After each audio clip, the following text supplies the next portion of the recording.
বিয়ে একটি চমৎকার বিষয়, কিন্তু এটি শুধু হেসে খেলে কাটিয়ে দেওয়ার মতো নয়। বিয়ের সঙ্গে অনেক ভারী দায়িত্ব চলে আসে। সম্পর্কের পবিত্রতা রক্ষা করা খুব একটা সহজ নয় যদি না উভয় পক্ষই এতে ইচ্ছুক হয়। অনেক সময় এই অনিচ্ছা এবং নির্লজ্জতা কুৎসিতভাবে বিবাহ বিচ্ছেদের দিকে নিয়ে যায়। লক্ষ্য করা যাচ্ছে যে সাম্প্রতিক সময়ে বিবাহ বিচ্ছেদের হার অনেক বেশি হয়ে গেছে। এর জন্য বেশ কয়েকটি কারণ উল্লেখ করা হয়েছে। দর্শক, চলুন আমরা জেনে নিই কোন কোন কারণে বিবাহ বিচ্ছেদ ঘটতে পারে। দুজনের মধ্যে যদি মিলের থেকে অমিল বেশি থাকে, দুজনের কথা ও কাজের মধ্যে অনেক বেশি পার্থক্য ধরা পড়তে পারে, তবে সেগুলো বিবাহ বিচ্ছেদের দিকে নিয়ে যেতে পারে। দুজনের আলাদা মূল্যবোধ, যৌন জীবনের সমস্যা, ধর্মীয় পার্থক্য ইত্যাদি ভাঙনের কারণ হতে পারে। পরস্পরের স্বাধীনতা খর্ব করাও বিচ্ছেদের একটি বড় কারণ। বেশিরভাগ মারামারি, তর্ক এবং বিবাহ বিচ্ছেদের মূল কারণ হলো ভুল বোঝাবুঝি, সন্দেহ করা এবং অনুমান নির্ভর বিষয়গুলো এই সমস্যার কারণ হতে পারে।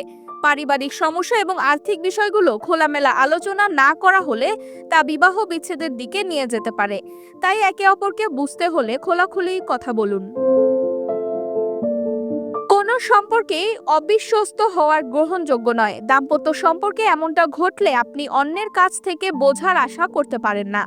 আপনাদের বিয়ের সম্পর্কটি যদি প্রতারণা, মিথ্যাচার বা লুকোচুরি দিয়ে শুরু হয়, তবে সেটি ধীরে ধীরে ভাঙনের দিকে এগোতে পারে। যদি বিয়ের সম্পর্কটি টিকিয়ে রাখতে চান, তবে পরস্পরের প্রতি সৎ থাকুন। অ্যালকোহল, ড্রাগ বা অন্য কোনো খারাপ আসক্তি বেশিরভাগ সময় বিবাহ বিচ্ছেদের দিকে নিয়ে যেতে পারে। এ ধরনের আসক্তিগুলো মেজাজের পরিবর্তন আনে, আচরণ, ঘুমের ধরন, ক্ষুধা, পারিবারিক দায়িত্ব, বন্ধু এবং সংযোগ নষ্ট করে। সেই সঙ্গে অর্থের অপচয় এবং স্মৃতিশক্তি হ্রাসকে প্রভাবিত করে। এটি একটি বড় কারণ যা বিবাহ বিচ্ছেদের দিকে নিয়ে যেতে পারে। শুধু নারীরা নয়, পুরুষরাও এই শিকার হতে পারে এবং এটি অসহনীয় একটি অপরাধ। তাই সঙ্গীকে শারীরিক এবং মানসিক নির্যাতন থেকে বিরত থাকুন।